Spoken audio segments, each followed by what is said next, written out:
আসসালামু আলাইকুম। আশা করি সকলেই ভালো আছেন।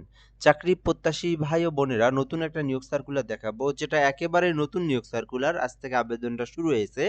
যেটার নাম হচ্ছে পেটেন্ট শিল্প নকশা ও ট্রেডমার্কস অধিদপ্তর। তো এটা কিন্তু সরকারি স্থায়ী একটা নিয়োগ সার্কুলার যেখানে মোটামুটি বেশ কয়েকটি পদ রয়েছে। তো সার্কুলারটা আপনারা দেখতে পারেন তাহলে বুঝতে পারবেন এখানে পদের নাম, পদসংখ্যা, বেতন স্কেল, শিক্ষাগত যোগ্যতা, আবেদনের পদ্ধতি সবকিছু আমি আপনাদেরকে সুন্দর করে দেখে দেওয়ার চেষ্টা করব। সম্পূর্ণ ভিডিওটাই দেখবেন। আর আপনি এই চ্যানেলে নতুন হয়ে থাকলে বা নতুন এসে থাকলে এই চ্যানেলে অবশ্যই সাবস্ক্রাইব করে রাখবেন। বাংলাদেশের সরকারি যত নিয়োগ সার্কুলার আছে সকল নিয়োগ সার্কুলার আপনি এই চ্যানেলেই পেয়ে যাবেন। আর আমাদের ফেসবুক পেজের লিঙ্ক কিন্তু কমেন্ট বক্সে দিয়ে রাখা আছে, অবশ্যই ফলো দিয়ে রাখবেন। তো এটা হচ্ছে শিল্প মন্ত্রণালয়ের অধীনে এই নিয়োগ সার্কুলারটা, যেটা পেটেন্ট শিল্প নকশা ও ট্রেডমার্কস অধিদপ্তর ডিপিডিটি। এর রাজস্ব খাতভুক্ত নিম্নবর্ণিত শূন্যপদ সমূহে স্থায়ী এবং নবসৃষ্ট অস্থায়ী পদে অস্থায়ী ভিত্তিতে উল্লেখযোগ্যতা শর্তাদি পূরণ সাপেক্ষে সরাসরি জনবল নিয়োগের নিমিত্তে বাংলাদেশের প্রকৃত নাগরিকদের নিকট থেকে কেবলমাত্র অনলাইনের মাধ্যমে আবেদনের জন্য আহ্বান করা যাচ্ছে।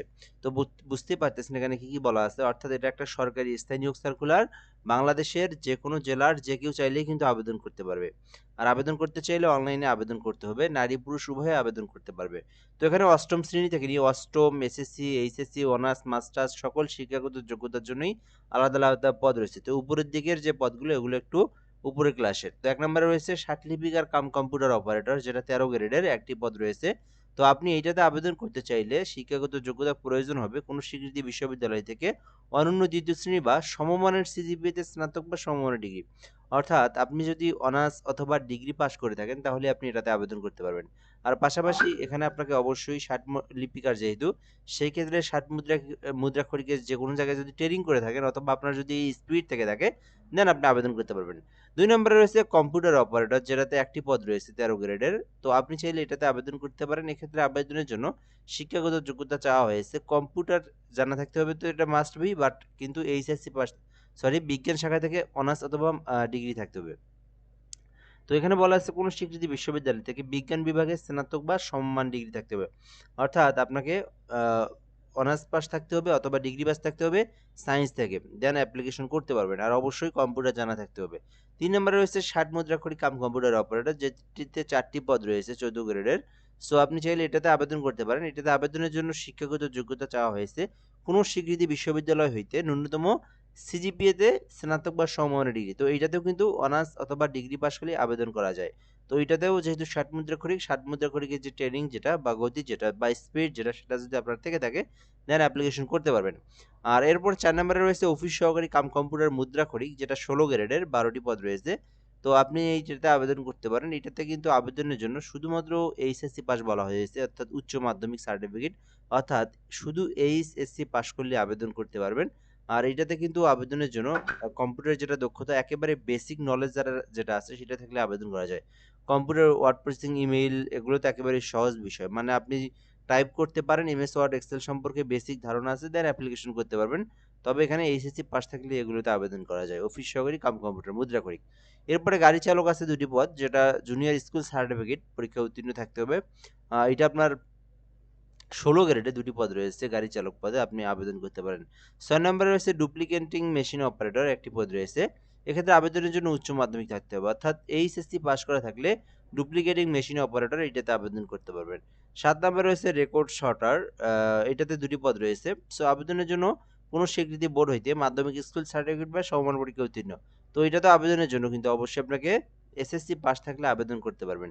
৮ নম্বরে রয়েছে অফিস সহায়ক, যেটা ৮টি পদ রয়েছে। তো এটাতে আবেদনের জন্য মাধ্যমিক স্কুল সার্টিফিকেট বা সমমান পরীক্ষায় উত্তীর্ণ হতে হবে। অর্থাৎ এটাতেও কিন্তু আবেদনের জন্য এসএসসি, শুধুমাত্র এসএসসি পাশে আবেদন করতে পারবেন। দেখেন এখানে বলা আছে অফিস সহায়ক ২০তম গ্রেডের শুধুমাত্র এসএসসি পাস করা থাকলে আপনি আবেদন করতে পারবেন। ৯ নম্বর আছে নৈশ প্রহরী, ২ টি পদ রয়েছে। অষ্টম শ্রেণী পাশে আবেদন করতে পারবেন।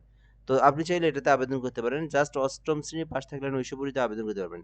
তো বেসিক্যালি এখান থেকে আমি যদি বলি, আপনারা যারা এসএসসি পাশে সরকারি চাকরির আবেদন খুঁজে থাকেন, অফিস সহায়কে আবেদন করতে পারেন যেখানে ৮টি পদ রয়েছে। এছাড়া গাড়ি চালকে আবেদন করতে পারেন। আর যারা কম্পিউটার পদগুলোতে আবেদন করতে চান এইচএসসি পাশে আবেদন করা যাবে। সো আপনি যেটাতে ইচ্ছা আপনার শিক্ষাগত যোগ্যতা অনুযায়ী আবেদন করতে পারেন। এরপরে দেখব ১৮ হতে ৩২ বছর পর্যন্ত আবেদনের জন্য সময়সীমা রয়েছে। কিভাবে আপনি আবেদন করবেন? তো আবেদনের জন্য নিজেই যদি আবেদন করতে চান বা নিজেই যদি আবেদন করতে পারেন তাহলে সেক্ষেত্রে dpddteletalk.com.bd এই ওয়েবসাইটের মাধ্যমে প্রবেশ করে আপনাদেরকে আবেদন করতে হবে। সো এরপরে যে বিষয়টা সেটা হচ্ছে আপনি যদি নিজেই যদি ল্যাপটপ পিসি থেকে থাকে সেক্ষেত্রে কিন্তু গুগল অথবা ক্রোম ব্রাউজারে যাবেন। যাওয়ার পরে এটা যদি আপনি টাইপ করে লেখেন dpddteletalk.com.bd তাহলে আপনি একটা ফর্ম পাবেন। ওখান থেকে আপনি আপনার সকল পার্সোনাল ইনফরমেশন, এডুকেশনাল কোয়ালিফিকেশন এবং একটা 300x300 পিক্সেল একটা ছবি এবং 380 পিক্সেল একটা স্বাক্ষর ফটোশপের মাধ্যমে ক্রপ করে এই অনুযায়ী কেটে নিয়ে এগুলো সাবমিট দিয়ে অ্যাপ্লিকেশনটা করতে পারবেন। আর এই আবেদনটা কিন্তু 17 তারিখ অর্থাৎ আজ থেকে আবেদনটা শুরু হয়েছে, যেটা কিন্তু 25 তারিখ পর্যন্ত আবেদন করা যাবে। অর্থাৎ 25/3/2026 পর্যন্ত আবেদন করা যাবে। আবেদনটা কিন্তু অলরেডি আজ থেকে শুরু হয়েছে। সো আপনি চাইলে আমার মাধ্যমে আবেদন করে নিতে পারবেন। সেক্ষেত্রে হোয়াটসঅ্যাপ নাম্বার দেওয়া আছে। তো এই নাম্বারে যোগাযোগ করতে হবে আপনাকে 0177 58 312। এই নাম্বারে হোয়াটসঅ্যাপে এসএমএস করলে আপনি আমাদেরকে পেয়ে যাবেন। আমাদের মাধ্যমে একদম ঘরে বসে থেকে নির্ভুলভাবে যেকোনো চাকরির আবেদনগুলো করে নিতে পারেন আপনি। আচ্ছা, এরপর যদি আমরা দেখি কত টাকা ফি জমা দিতে হবে, তো এটা তো আপনারা জানেন গ্রেড অনুযায়ী ফি জমা দিতে হয়। তো 1 থেকে 5 নাম্বার ক্রমিকের মধ্যে যদি আপনি আবেদন করেন সেক্ষেত্রে ৳১১২ ফি জমা দিতে হবে। আর এখানে বলা আছে ৬ নাম্বার যে পদ যেটা, সরি ৬ থেকে ৯ নাম্বার যে পদগুলো দেখলেন অফিস সহায়ক, নিরাপত্তা প্রহরী, এগুলোতে আবেদন করলে ৳৫৬ আপনাদেরকে ফি জমা দিয়ে আবেদনটা করতে হবে, অর্থাৎ সাকসেসফুলি পেমেন্ট করতে হবে। কিভাবে আপনি আবেদনের ফি জমা দিবেন? ডিপিডিটি লিখে স্পেস দেবেন, দেওয়ার পরে ইউজার আইডি লিখবেন অ্যাপ্লিকেশন কপি থেকে নিয়ে, তারপরে 16322 নাম্বারে সেন্ড করে দিবেন। তো যেখানে এসএমএস দেওয়ার পরে একটা পিন নাম্বার দেওয়া হবে আপনাকে এসএমএস এর মাধ্যমে।